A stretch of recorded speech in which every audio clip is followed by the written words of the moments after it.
नमस्कार दोस्तों, एक बार फिर से आप लोगों का अपना चैनल R1 क्लासेज पर आपका स्वागत है। आज हम लेकर आए क्लास 10th का पहला चैप्टर जैव प्रक्रम का ऑब्जेक्टिव का चौथा पार्ट लेकर आए हैं।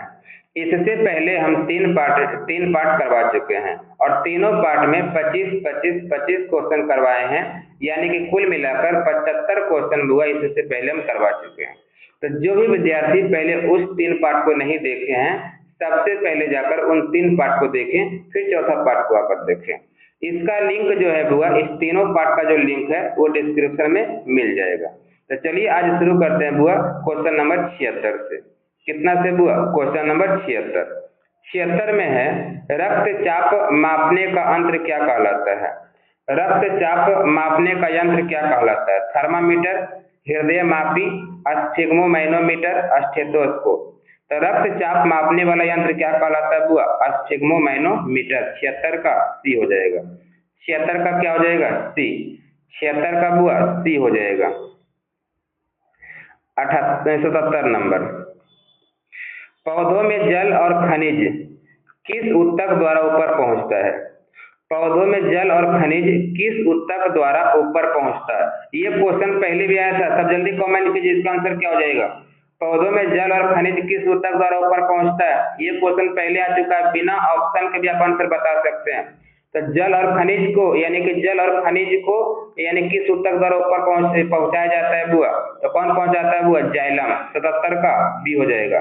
77 का क्या हो जाएगा? B, xylem. जाइलम जो ऊतक है बुआ, वह पौधों में जल और खनिज को ऊपर पहुंचाता है। 78 नंबर,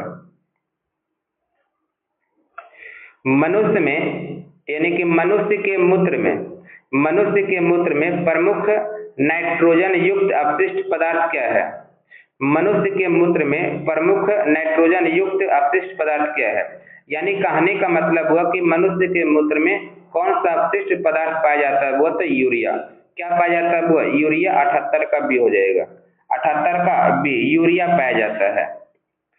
79 नंबर, प्रकाश संश्लेषण में ऑक्सीजन किससे निकलती है? प्रकाश संश्लेषण में ऑक्सीजन किससे निकलती है? सब जल्दी कमेंट करेगा।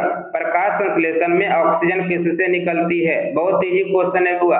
कार्बन डाइऑक्साइड से, जल से, ग्लूकोज से, एटीपी से। तो प्रकाश संश्लेषण में ऑक्सीजन जल से निकलता है। किससे बुआ? जल से। 79 का बी। प्रकाश संश्लेषण की क्रिया में जो ऑक्सीजन होता है वो किससे निकलता है? जल से। 79 का बी हो जाएगा। 80 नंबर, रक्त का द्रव घटक है बुआ, यानी कि जो ब्लड है बुआ, ब्लड का द्रव रूप क्या होता है? आरबीसी होता है, डब्ल्यूबीसी होता है, प्लेटलेट्स होता है, प्लाज्मा होता है। तो रक्त का द्रव घटक क्या है बुआ?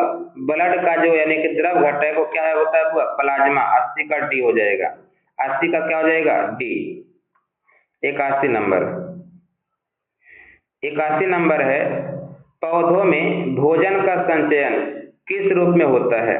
जो पौधा होता है बुआ, तो पौधों में जो भोजन का जमा होता है, जो भोजन का संचयन होता है, वह किस रूप में होता है? ग्लाइकोजेन में होता है, स्टार्च में होता है, वसा में होता है, प्रोटीन में होता है। तो पौधों में भोजन का संचयन किस रूप में होता है? बहुत इजी क्वेश्चन है, आप लोग जल्दी से जल्दी कमेंट कीजिए कि किस रूप में होता है। तो स्टार्च के रूप में। 81 का बी हो जाएगा। 81 का क्या हो जाएगा बुआ? बी। 82 नंबर, मानव में श्वसन क्रिया कहाँ होती है?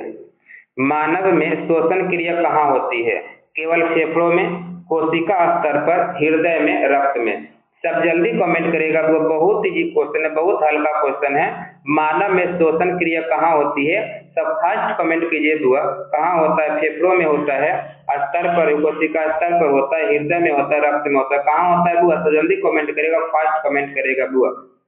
तो मानव में श्वसन क्रिया कोशिका स्तर पर होता है। कहाँ होता है बुआ? कोशिका स्तर पर। 82 का बी। जिनका भी बी है बुआ उनका राइट आंसर है, मानव में श्वसन क्रिया कोशिका स्तर पर ही होता है। 82 का बी। 83 नंबर,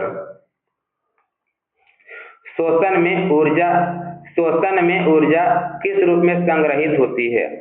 शोषण में ऊर्जा किस रूप में संग्रहित होती है? बहुत हल्का क्वेश्चन है, सब जल्दी कमेंट कीजिए बुआ कि शोषण में ऊर्जा किस रूप में संग्रहित होती है? ग्लूकोज में, ऑक्सीजन में, एटीपी में, हीमोग्लोबिन में। सब जल्दी कमेंट करेगा बुआ कि किस रूप में संग्रहित होती है बुआ? सब जल्दी जल्दी कमेंट करेगा तो किस रूप में? यानी कि एटीपी के रूप में 83 का सी। बिल्कुल सही जवाब है, बिल्कुल सही उत्तर है बुआ, बिल्कुल सही जवाब है बुआ, 83 का सी हो जाएगा एटीपी के रूप में। 84 नंबर, पादपों में भोजन का परिवहन किस दिशा में होता है?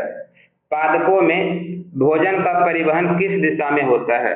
केवल ऊपर की ओर, केवल नीचे की ओर, दोनों दिशाओं में, किसी दिशा में नहीं। सब जल्दी कमेंट करेगा बुआ कि पादपों में भोजन का परिवहन किस दिशा में होता है? सब फास्ट कमेंट करेगा, जल्दी कमेंट करेगा बुआ। केवल ऊपर की ओर होता है, केवल नीचे की ओर होता है, दोनों दिशाओं में होता है, किसी दिशा में नहीं होता है, किसी दिशाओं में नहीं होता है। तो किस में होता है बुआ? दोनों दिशाओं में। ऑप्शन नंबर सी बिल्कुल सही जवाब बुआ, बिल्कुल सही उत्तर है बुआ, दोनों दिशाओं में होता है। तो जिनका भी सी है उनका राइट आंसर है, सही आंसर है बुआ। 85 नंबर, मनुष्य के रक्त में श्वेत रक्त कणिकाएं यानी कि WBC की बात कर रहा है बुआ। तो मनुष्य के रक्त में WBC का कार्य क्या है? मनुष्य के रक्त में WBC यानी कि श्वेत रक्त कणिकाएं का कार्य क्या है? ये क्वेश्चन पहले भी आ चुका है बुआ, बिना ऑप्शन के आप आंसर बताया बुआ, एकदम जल्दी आंसर बताया बुआ, जल्दीबाजी में आंसर बताया बुआ, ये क्वेश्चन पहले भी आ चुका है। तो मनुष्य के रक्त में WBC का कार्य क्या है बुआ? तो रोगों से रक्षा करना, यानी कि रोगों से रक्षा करना, यानी 85 का सी बिल्कुल सही उत्तर है बुआ। जिनका भी सी है बिल्कुल राइट आंसर है बुआ। आप लोग इसी तरह से मेहनत करते रहिए, बिल्कुल सही जवाब है, 85 का सी हो जाएगा, रोगों से रक्षा करना, 85 का सी। 86 नंबर, 86 में है, पौधों में वाष्पोत्सर्जन को प्रभावित करने वाला कारक है। पौधों में वाष्पोत्सर्जन को प्रभावित करने वाला कारक है। बहुत हल्का क्वेश्चन है, वो सब जल्दी जल्दी कमेंट करेगा कि पौधों में वाष्पोत्सर्जन को प्रभावित करने वाला कारक कौन है? पौधों में वाष्पोत्सर्जन को प्रभावित करने वाला कारक कौन है? प्रकाश है, आर्द्रता है, तापमान है, उपरोक्त सभी है। उपरोक्त सभी है, तो क्या हो जाएगा बुआ? ऑप्शन नंबर डी हो जाएगा, बिल्कुल सही उत्तर, बिल्कुल सही जवाब है बुआ। जिनका भी डी है बिल्कुल सही है, जिनका भी डी आंसर है बुआ, बहुत मन से पढ़ रहे हैं वो, इसी प्रकार से पढ़ते रहिए और अपने गांव का, घर का नाम का रोशन कीजिए बुआ। 86 का डी हो जाएगा। 87 नंबर, पौधों में रंध्रों को नियंत्रित करने वाली कोशिकाएं कौन है बुआ? पौधों में रंध्रों को नियंत्रित करने वाली कोशिकाएं कौन है? एपिडर्मिस, रक्षक कोशिकाएं, जड़ रोम, क्लोरोप्लास्ट। सब जल्दी कमेंट करेगा बुआ कि पौधों में रंध्रों को नियंत्रित करने वाली कोशिकाएं है, कौन कोशिकाएं बुआ? रक्षक कोशिकाएं, 87 का भी हो जाएगा। रक्षक कोशिकाएं 87 का भी हो जाएगा, बिल्कुल सही जवाब। जिनका भी है एकदम राइट आंसर है वो, सही आंसर है वो, 87 का भी हो जाएगा, रक्षक कोशिकाएं। इसी तरह से मेहनत करते रहिए वो और आगे बढ़ते रहिए। 88 नंबर हुआ, श्वसन तंत्र का सबसे छोटा और अंतिम भाग है। श्वसन तंत्र का सबसे छोटा और अंतिम भाग है श्वास नली, ब्रोंकस, वायुकोश, ग्रसनी।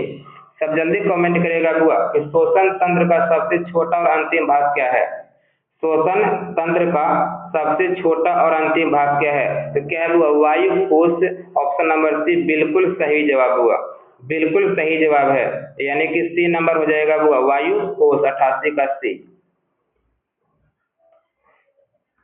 89 नंबर, मनुष्य की पाचन क्रिया में वसा का अवशोषण होता है। मनुष्य की पाचन क्रिया में वसा का अवशोषण होता है पेट में, बड़ी आंत में, छोटी आंत में, मुख में। तो मनुष्य की पाचन क्रिया में वसा का अवशोषण कहाँ होता है? सब जल्दी कमेंट करेगा वो, फास्ट कमेंट करेगा कि मनुष्य की पाचन क्रिया में वसा का अवशोषण कहाँ होता है? पेट में होता है, बड़ी आंत में होता है, छोटी आंत में होता है, मुख में होता है। सब जल्दी जल्दी कमेंट करेगा बुआ, कहाँ होता है? छोटी आंत में। बिल्कुल सही जवाब हुआ, जिनका भी सी मारे हैं बुआ बिल्कुल सही जवाब है। इसी तरह से मेहनत करते रहिए, आगे बढ़ते रहिए, इसी तरह से सही जवाब देते जाइए बुआ। और मैं यानी कि बोर्ड के एग्जाम में कम से कम 450 से प्लस नंबर लाइए बुआ। और अपने माता पिता का, शहर का, प्रखंड का नाम क्या कीजिए? रोशन कीजिए बुआ। तो निवासी का क्या हो जाएगा? सी यानी कि छोटी आंत में बिल्कुल सही जवाब हुआ। क्वेश्चन नंबर 90, लाल रक्त कणिकाएं यानी कि आरबीसी, लाल रक्त कणिकाएं यानी कि आरबीसी का निर्माण करने वाला तत्व कौन है? लाल रक्त कणिकाएं यानी कि आरबीसी का निर्माण करने वाला तत्व कौन है? मैग्नीशियम, कॉपर, लोहा, पोटेशियम। सब जल्दी कमेंट करेगा बुआ, बहुत हल्का क्वेश्चन है, बहुत इजी क्वेश्चन है बुआ कि लाल रक्त कणिकाओं का निर्माण करने वाला तत्व कौन है? लोहा। बिल्कुल सही जवाब हुआ, बिल्कुल सही जवाब, लोहा ऑप्शन होगा। बिल्कुल सही जवाब हुआ, लोहा आपका आंसर होगा। आरबीसी का निर्माण करने वाला तत्व कौन है? लोहा। बिल्कुल सही जवाब, बहुत बिल्कुल राइट आंसर है, बहुत अच्छा। को इसी प्रकार से मेहनत करते रहिए। क्वेश्चन नंबर 91, पौधों में जल का ऊपर की ओर चढ़ना, पौधों में जल का ऊपर की ओर चढ़ना किस क्रिया से संबंधित है? पौधों में जल का ऊपर की ओर चढ़ना किस क्रिया से संबंधित है? परासरण, विसरण, वाष्पोत्सर्जन, खिंचाव, प्रकाश संश्लेषण। सब जल्दी कमेंट करो बुआ कि पौधों में जल का ऊपर की ओर चढ़ना किस क्रिया से संबंधित है? परासरण, विसरण, वाष्पोत्सर्जन, खिंचाव, प्रकाश संश्लेषण। जल्दी जल्दी कमेंट करेगा बुआ, कुछ का आंसर आ रहा है बुआ तो जल्दी कमेंट करेगा। तो क्या 91 का सी, बिल्कुल राइट जवाब हुआ, बिल्कुल सही जवाब हुआ। 91 का सी हो जाएगा, वाष्पोत्सर्जन, खिंचाव। इसी तरह से बुआ सही उत्तर देते रहिए बुआ, यानी कि 91 का सी हो जाएगा, वाष्पोत्सर्जन, खिंचाव। 92 नंबर क्वेश्चन बुआ, मनुष्य में हृदय का कार्य है, मनुष्य में हृदय का कार्य क्या है? भोजन का पाचन करना, मूत्र का निर्माण करना, रक्त का संचार करना, गैसों का आदान प्रदान करना। तो मनुष्य में हृदय का कार्य क्या हुआ? रक्त का संचार करना। बिल्कुल सही जवाब हुआ, 92 का सी हो जाएगा, 92 का सी। बहुत अच्छा जवाब दे रहे हैं बुआ, 92 का सी हो जाएगा बुआ, रक्त का संचार करना। 93 नंबर, पौधों में प्रकाश संश्लेषण की प्रक्रिया किस गैस को बाहर निकालती है? पौधों में प्रकाश संश्लेषण की प्रक्रिया, पौधों में प्रकाश संश्लेषण की प्रक्रिया किस गैस को बाहर निकालती है?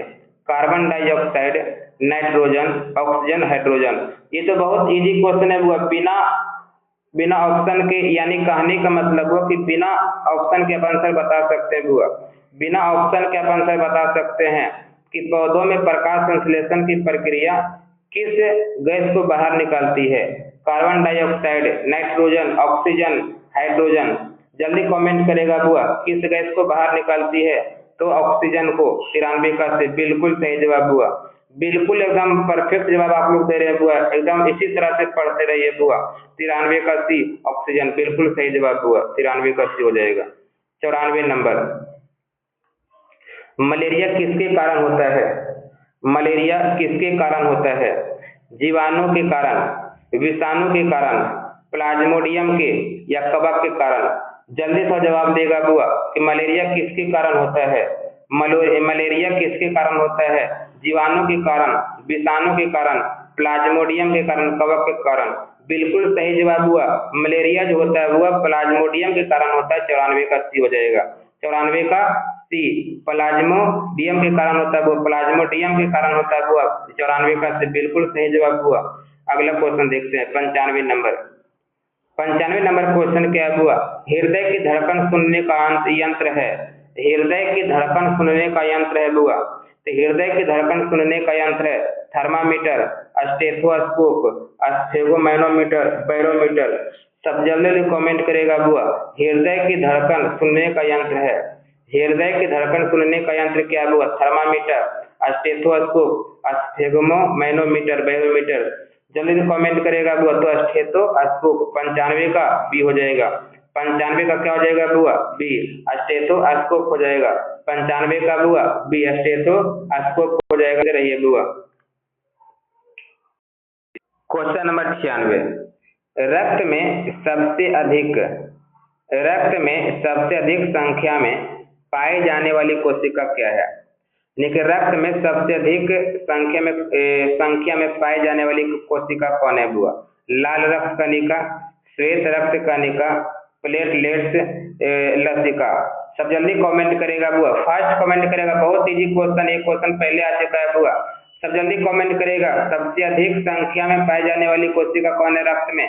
लाल रक्त कोशिका, श्वेत रक्त कोशिका, प्लेटलेट्स, लसिका। जल्दी कमेंट करेगा बुआ। तो बहुतों का आंसर आ रहा बुआ ए नंबर 96 का ए।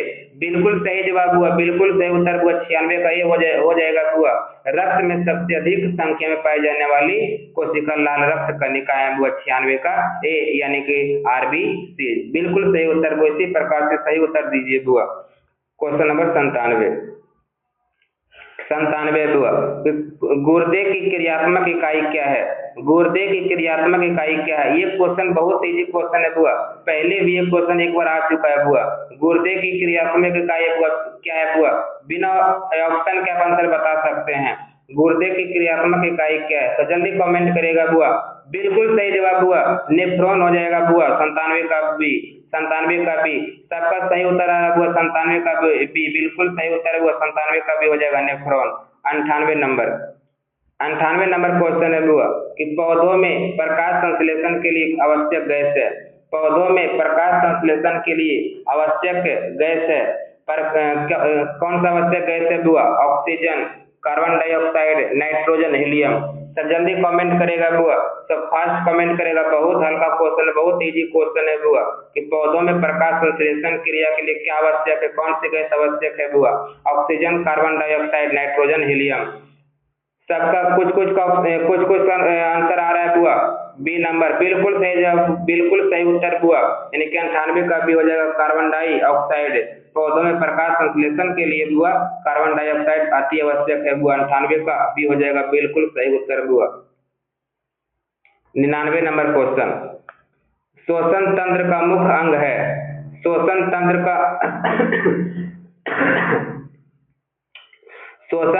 का मुख्य अंग है हृदय, फेफड़ा, गुर्दा, आंत। सब आंसर बताइए जल्दी बुआ, क्या हो जाएगा? श्वसन तंत्र का मुख्य अंग क्या है बुआ? जल्दी कमेंट करेगा। हृदय है, फेफड़ा है, गुर्दा है, आंत है।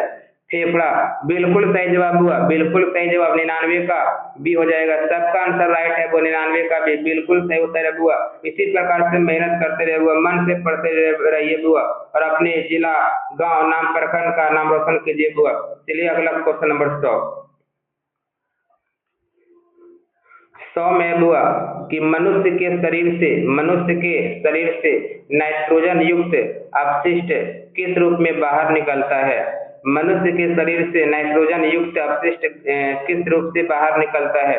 अमोनिया के रूप में, यूरिक अम्ल के रूप में, यूरिया के रूप में, ग्लूकोज के रूप में बुआ।